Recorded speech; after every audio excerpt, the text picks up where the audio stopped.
Let's talk about 10 rookies that will win you your fantasy league in 2025. The first name we're going to talk about here, the new RB1 in Denver for Sean Payton, Mr. R.J. Harvey. He will be the RB1 from day one, unquestioned. I mean, guys, who else is going to lead the backfield in Denver? Let's be honest right now. You got R.J. Harvey there, Audric Estime, Jaleel McLaughlin, Tyler Bidet. I mean, his competition right now, Audric Estime was a 5th-round pick last year, only 22% of the rushing share in 2024. Jaleel McLaughlin, undrafted free agent, 24% of the rushing share, and Tyler Bidet, another undrafted guy, 14% of the rushing share. Sean Payton has been thrift shopping for an answer at the running back spot in recent years, but finally he decided to pay up for RJ in the 2025 NFL Draft. Round 2 selection, round 2 draft capital is rock solid, 71% hit rate for fantasy football. Here are some recent round 2 running backs that made an instant impact. We're talking Breece Hall, Ken Walker, James Cook in 2022, Javonte Williams in 2021 before he got injured, DeAndre Swift with the Lions, Jonathan Taylor with the Colts. All those guys made huge impacts for fantasy as a rookie, and there will be an insane amount of opportunities available in Denver's backfield. Denver is top 5 in vacated rushing yardage share and rushing attempt share. They're top 5 in both of those numbers. 38.8% of their rushing attempts are up for grabs. This is Sean Payton's guy, and that is the most important thing that we will talk about today. Before RJ, he had only drafted Sean Payton 3 running backs before day 3 of the NFL Draft. Those 3 running backs were Reggie Bush in 2006, Mark Ingram in 2011, and Alvin Kamara in 2017. Those 3 running backs before RJ Harvey combined for 8 Pro Bowls and 5 All-Pro selections, okay? RJ Harvey becoming the 4th running back that he has drafted as a head coach before day 3 of the NFL Draft. And RJ Harvey shows a ton of that big play potential, just like those 3 guys did, just like Reggie Bush, Ingram, Kamara. All those guys had that kind of big play potential. So does RJ Harvey. He showed that at strides in UCF. He and TreVeyon Henderson were at the top of the class in explosive analytics. Shout out to Steve Patton over there on Twitter. And when Sean Payton handpicks a running back, we should pay very close attention. He could be a sneaky league winner in 2025. All right, first wide receiver we'll talk about today. How about Mr. Jaden Higgins? Early round 2 selection for the Houston Texans. There are some ups and downs of the list I'm about to bring you, but here is every wide receiver drafted top 5 in the 2nd round of the NFL Draft since 2019. All right, last year we had 3 names: Keon Coleman, Ladd McConkey, Jalen Polk. Obviously, Ladd McConkey was a superstar. Christian Watson in 2022, Elijah Moore in 2021. But how about this 2020 list with T. Higgins, Michael Pittman, Deebo Samuel the year before that? And the benefit for Jaden Higgins is that he'll step into a situation where he should have a role from day 1. There are clear opportunities ahead of him. Houston is top 10 in vacated targets available to the wide receiver position heading into 2025. They have 94 targets up for grabs from their previous regime. However, we have to keep in mind that those 94 vacated targets do not include the targets that will open up from Tank Dell's injury. Tank Dell will not play in 2025. They've already made that very clear with that gruesome injury he had. So Tank Dell played 14 games last year, but he still had 81 targets. So if you add those 81 targets, you are looking at 175 vacated targets available in this offense, which would be good for the 3rd highest amount of targets available of any offense in the NFL this year to the wide receiver position. Only the Rams and the Seahawks have more vacated opportunities available. And when you look at this depth chart in Houston, you got to be kidding me. He has to beat out John Mechie and Christian Kirk, who's coming off a serious injury himself. Surely, I mean, come on, this guy's going to be able to beat out those names. He showed huge production at Iowa State last year, right? He put up over 1,100 receiving yards, was actually top 7 in the nation in receiving yards amongst wide receivers, 9 receiving touchdowns. He had the number 1 PFF receiving grade. If you look at wide receivers with at least 50 targets, he should be an incredible complement to what they have in Nico Collins. And without Stephon Diggs, without Tank Dell, he could blow up in 2025. He's one of the better late round wide receivers you can draft this year. All right, another running back. How about TreVeyon Henderson, Mr. Buckeye himself? Look, Ramondre is really the guy that we have to contend with opportunities for in New England, and he played at an extremely replaceable level in 2024. If you look at running backs that had at least 100 rushing attempts last year, there were 46 of them. Here's where Ramondre ranked amongst that 46 running back group, okay? 33rd in PFF grade, 36 in yards per attempt, 30th in yards after contact per attempt. He had a good missed tackle force number, 34th in breakaway percentage, so not many explosive plays, and 24th in elusive rating. Bottom third in most metrics that we use to determine like efficiency, explosiveness for the running back position. However, there was one category, to be fair, that he did finish first in, and that was fumbles. Yes, that's right. Ramondre Stevenson led all running backs in fumbles last year with 7, which actually forced the Patriots to start Antonio Gibson 3 games.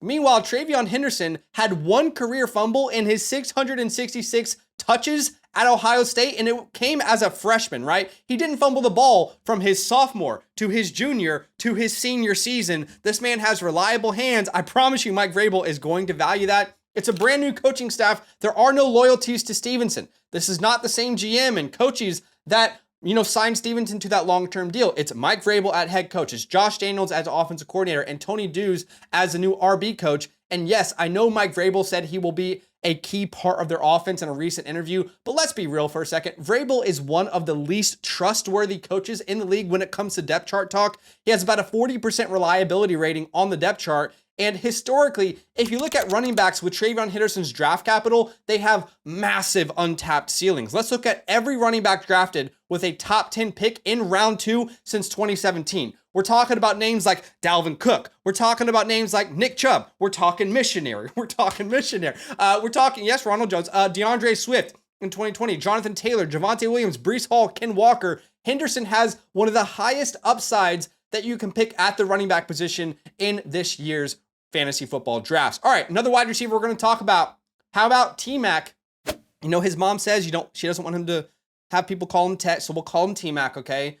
New pick for the Carolina Panthers. There have been 8 wide receivers drafted top 10 in the NFL draft since 2020. We're talking about names like Marvin Harrison, Malik Neighbors, Rome Odunze, Drake London, Garrett Wilson, Jamar Chase, Jalen Waddle, Devonta Smith. That's an incredible group. The only wide receivers in that list who haven't had a top 24 point per game season so far, Rome Odunze and Marvin Harrison, who are obviously rookies in 2024. And T-Mac should be the number 1 wide receiver in Carolina from day one. He should be the number 1 guy. There's no one there that can really compete with him. And he has already shown at Arizona for 3 straight years that he can produce at an elite level. Guys, 700 receiving yards and 8 touchdowns as a true freshman. That's special. Then as a sophomore, 1,400 yards and 10 touchdowns. That's special. As a junior, 1,308 touchdowns. I mean, we're talking about back-to-back years over 107 receiving yards per game. This should be Bryce Young's new best friend. Draft with me every night this offseason on the FastDraft app, where there are over $250,000 in prizes waiting to be won. Getting started is easy. Download the FastDraft app, use the promo code LAND at signup to get your deposit match up to $50. That is 10 free drafts on us. And when you finish your first real money contest, I'll send you my 2025 rookie report and season rankings completely free. Check out the link in the pinned comment to start drafting today. All right, I want to bring you a little sleeper here in the middle of this video for the tight end position. Here's a sleeper tight end that you can take with your last pick of your fantasy draft that could be sneaky. We're talking about Mason Taylor. Okay, so a Jets beat reporter recently asked new head coach Aaron Glenn about Mason's ability to contribute from day one. And this is what he said. He basically said, with tight ends, it seems like it takes a little bit longer for them to develop before they can contribute to the offense straight away. And here was Aaron Glenn's response. Check this out. Listen, I've been around a number of good tight ends, and I don't know if that statement I agree with totally because of the tight ends I've been around. But I tell you, he's a smart man. I mean, the bloodlines of him understanding football, I mean, that stands out. And his ability to block and be a receiving threat is something that stood out on tape. So now, of course, one of the tight ends that Aaron Glenn is referring to is Sam Laporta, who in Detroit finished with the 5th most receiving yards by a rookie tight end all time, set records in other categories as well. And if you've been living under a rock, guess what? The Jets' new head coach is Aaron Glenn. He came from Detroit.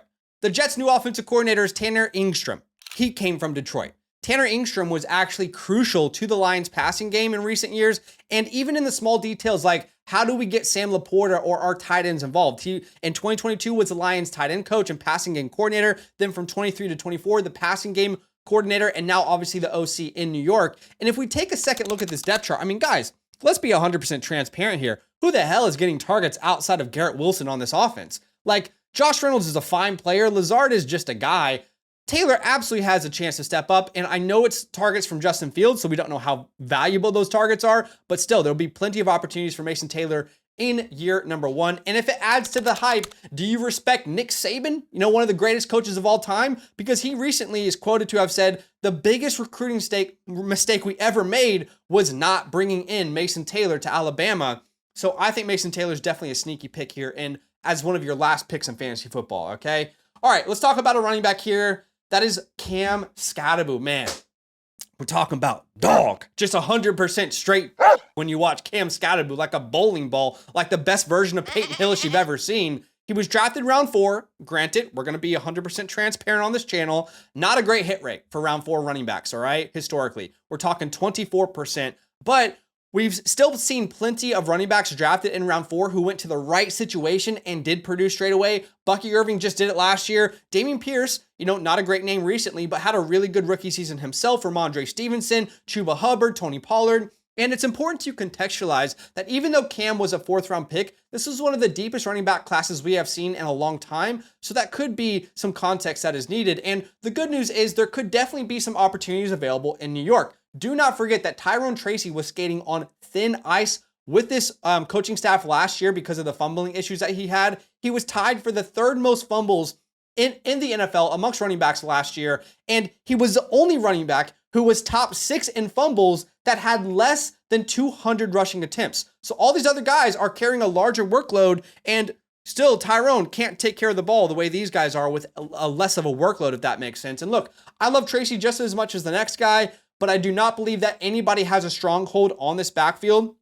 Of course, there's a chance that Tyrone Tracy is very heavily involved, but I love taking a chance on Cam Skattebo at his current ADP. And Cam showed that he can handle a large workload at Arizona State, right? We're talking about 50% of the rushing share Cam had for the Arizona State team last year. He contributed to 61% of the team's rushing yards, had 70% of the team's rushing touchdowns.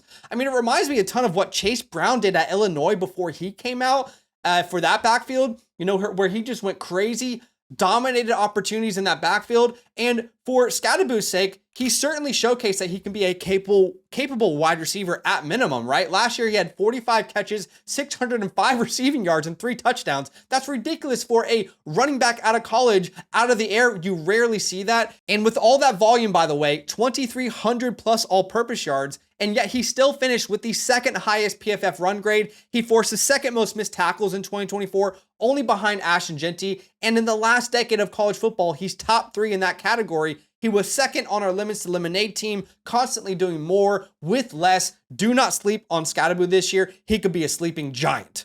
Yes, pun intended. All right. How about another sleeper at the wide receiver position? Another guy that I'm going to be taking with one of my last picks, Jack Bech. I really think this could be sneaky, y'all. I'm going to read to you guys right now. Take a seat, all right? Are you on the public train? Are you driving? Well, you're already sitting down, but take a seat right now. I just want you to listen, okay? Let's talk about this. I'm going to read off some of the Raider wide receiver names before the NFL draft. You ready for this? Christian Wilkerson, Shedrick Jackson, Tyreek McAllister, Alex Bachman. You cannot convince me that these are not Madden-generated names. I don't believe these are real people, all right? Yes, Jacoby Myers is a good player, but he's not going to stop some young, upcoming receiver from breaking out. Round 2 hit rates are worth chasing, 32.1% hit rate. We've seen plenty of guys make an impact as a round 2 receiver. Ladd McConkey did it last year, Jaden Reed and Rashee Rice the year before, George Pickens in 2022, T. Higgins and Michael Pittman in 2020, A.J. Brown and DK Metcalf in 2019. And look, I'll be completely transparent. All cards on the table. This is a my guy, so I might have a little bit of the blinders on. I just love me some Jack Bech. But here are some things that Pete Carroll's going to fall in love with from day one for Jack Bech in Las Vegas, right? 1.6% drop rate. Okay, magnet hands. If you throw him the ball, he's not going to drop the ball. All effort, every single play as a blocker, which will get him on the field from day one. He's got a big physical body that dominates in zone coverage. I think he's got that dog mentality, that play style of a Puka Nacua, a Robert Woods. And if anyone's going to be a surprise production monster in this class, I think Jack Bech is going to be fitting that title. All right, we're going to talk about one more player and then some honorable mentions. This is specifically for Superflex leagues only. You don't draft this guy in a 1 quarterback league, but we're talking about Tyler Shough, okay? Now, Derek Carr is officially out. He's retired from the NFL. You know, props to him. Tip your hat on an 11-season career. But one of the worst kept secrets in the entire NFL draft was that the Saints were going to draft a running back or quarterback, because they literally had nobody. So with Derek Carr out of the picture, the Saints are going to be forced to probably start Tyler Shuck from day one. I mean, it's Tyler Shuck or Jake Hayner or Spencer Rattler. And yes, they're saying it's a quarterback battle, but they just spent round 2 capital on Tyler Shuck. Clearly, he is the favorite to win that job. And look, the hit rate on a round 2 quarterback is not good. 12.5%.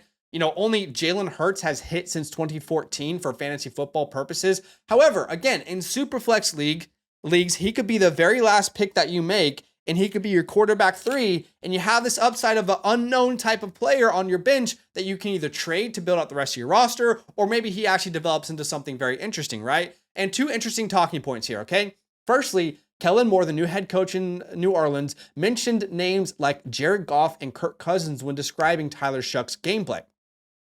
Now, of course he's going to, right? He's the head coach. He just drafted him. But secondly, the rookie quarterbacks that typically have success are the ones who have a ton of collegiate experience, right? Tyler Shuck has a ridiculous amount of collegiate experience. Guys, he was in college football for 7 freaking years. Some of those years he was inactive with injuries, but he had 42 games played. Remember, last year, Bo Nix and Jaden Daniels were very good. Bo Nix had 61 games played out of Oregon and Auburn. Jaden Daniels had 55 games played out of LSU and Arizona State. So it's typically these guys that have a lot of college experience that are successful early, and that's what Tyler Shuck has. He's worth a dart throw. Look, you can get some incredible values for rookies on FastDraft's Flex 4 tournament. This is a team that I recently drafted where I paired Travis Hunter, Ted McMillan with my last picks. Just some upside, some fun rookie upside at the end of this in a best ball style tournament. I pair them with a Jahmyr Gibbs, a London, a Higgins, a Kamara. And I honestly think that there's a ton of upside with a lineup like that. Rookies are so cheap in these Flex 4 tournaments,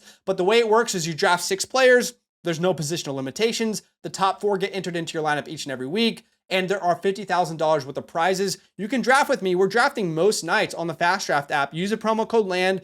We'll match your deposit up to $50. That is 10 free drafts on us just by using our promo code. And when you finish that first contest, I'll send you my 2025 rankings cheat sheet, my rookie report, and then DM me on Discord or Twitter if you want to join my FastDraft group chat, and I'll add you to it. Here are some honorable mentions, guys that are maybe a little bit more obvious, or some sleeper statuses that I didn't get in today's video, but obviously Ashton Genty is going to make an impact from day one. Amarion Hampton, Judkins, Jaden Blue I think is really sneaky. Tyler Warren and Colson Loveland could definitely be important from day one. But those are some honorable mentions. I can maybe dive into them further in another video later if you guys would like me to. But I appreciate y'all watching the video. Do me a favor, like the video to show some love, subscribe if you like the content, and I'll see you guys in the next video. Nothing but love. If you're thinking about supporting us in this economy, that's big love, and you deserve love in return. So for every yearly Mother Flocker member who uses the promo code LAND, we're giving out a free team playbook, our 2025 rookie report, access to all premium tools, free site vouchers, and of course, a huge thank you from the LAND crew. You're far too kind. That's love.